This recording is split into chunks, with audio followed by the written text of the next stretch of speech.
At 20:17 a.m., the emergency department doors burst open.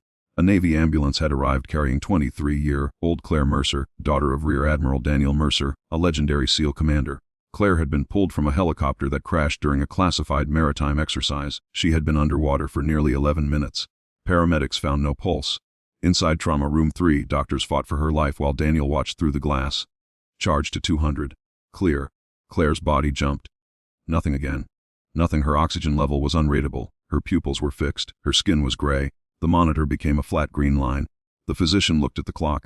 Time of death 2:26. Daniel stared through the glass. No. The doctor removed his gloves. Admiral, I'm sorry. Daniel stepped into the room. You don't get to be sorry. His voice cracked. You get to try again. The doctor shook his head. We already did everything medically possible. Everyone left except a young nurse named Maya Reyes. Maya had only worked at the hospital for 3 weeks. She had transferred from a tiny rural emergency clinic, and senior staff had quickly decided she didn't belong in a major trauma center. One nurse called her farm girl. A resident joked that her biggest emergency had probably been a cow. Maya ignored them. Now she stood beside Claire's body. Something bothered her. She looked at Claire's wet hair, her blue fingertips, the frost forming along her hospital sheet. Then she touched Claire's neck. Nothing. She touched her chest. Nothing. Maya looked at the thermometer. Doctor. He didn't turn. She's dead. Reyes. Maya looked again. What's her core temperature? 29 degrees. Maya's eyes widened. How long was she submerged? The paramedic answered. 11 minutes. Maybe more. Maya stared at Claire. Then at the flatline. She's not dead. The doctor finally turned. Excuse me. She is profoundly hypothermic. That doesn't explain everything. No, Maya said. But it explains enough that we can't stop. The doctor shook his head. Her pupils are fixed. She's pulseless. Maya remembered a patient from years earlier, a child pulled from an icy river. The doctors had declared him gone. Her mentor had refused to accept it. The child survived. Maya looked at Claire. Cold water can make death look convincing. You're suggesting we continue. I'm saying we don't have the right to call her dead yet. Silence. Then Daniel spoke. Do it. The Maya began compressions. 1, 2, 3. The room came alive again. Warm fluids, forced air warming, defibrillation, medication. Maya's arms shook. Still, she continued. After 12 minutes, nothing changed. The resident whispered, "This is pointless." Maya heard him. Then leave. He stared at her. What? You heard me? The attending looked at Claire. Continue. 20 minutes passed. Then Claire's heart produced one electrical spike. Maya froze. Wait. Another spike. Then another. She's trying. The room moved. They resumed treatment. A weak rhythm appeared. Daniel covered his mouth. His daughter was alive. Barely, but alive. Maya felt no relief. She noticed something else. Claire's left hand was clenched. There was dried blood beneath one fingernail. Maya opened her fingers. A metallic fragment fell onto the sheet. Shrapnel. Daniel stared. That helicopter wasn't carrying explosives. Maya looked at Claire's scan. Then someone put it there. Silence followed. Claire went to intensive care. Security sealed the trauma floor. By dawn, military personnel surrounded the hospital. But Claire's condition worsened.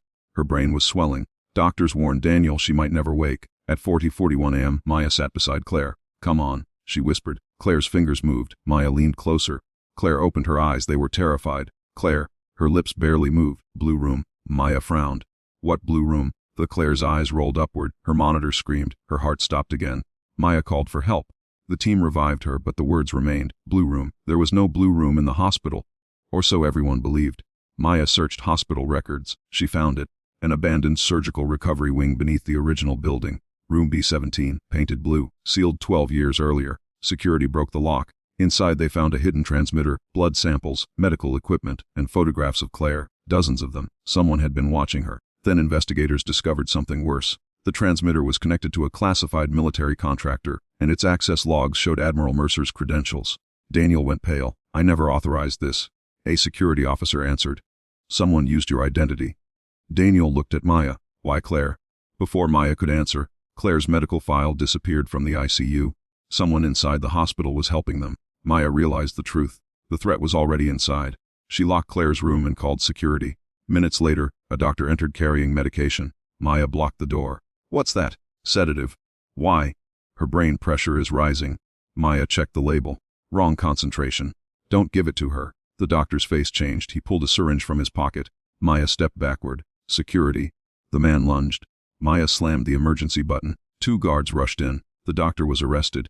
Inside his phone were messages from the same contractor. The final message read, Mercer must not wake. Investigators uncovered the nightmare. Claire had discovered that a classified program was testing an experimental neurological drug on military personnel. The drug was designed to keep soldiers conscious under extreme oxygen deprivation. It worked, but it caused seizures, memory loss, and sometimes death. Claire had found evidence and planned to expose it. Someone had sabotaged her helicopter.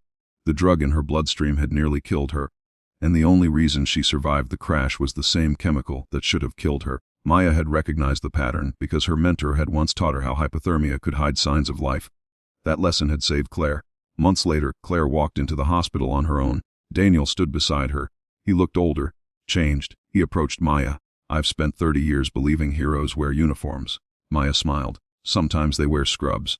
Daniel removed his SEAL insignia. He held it in his palm. "I can't give you this. I don't want it. I know." He closed his hand around it.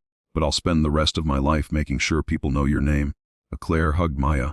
Neither woman spoke. They didn't need to. The hospital had once called Claire dead. The military had nearly buried the truth. A corrupt doctor had tried to finish what the crash started. And one nurse, dismissed as inexperienced and mocked as farm girl, had refused to accept the answer everyone else considered obvious. Years later, Maya would teach new nurses one rule. When a monitor says someone is gone, look at the person before you believe the machine. Because machines measure numbers, heroes notice possibilities. And sometimes the difference between losing someone and bringing them home is a single person willing to say 4 words. "We're not done yet." If stories of courage, sacrifice, and impossible survival matter to you, subscribe now. Because the next hero you meet may be the person everyone else has already decided to ignore.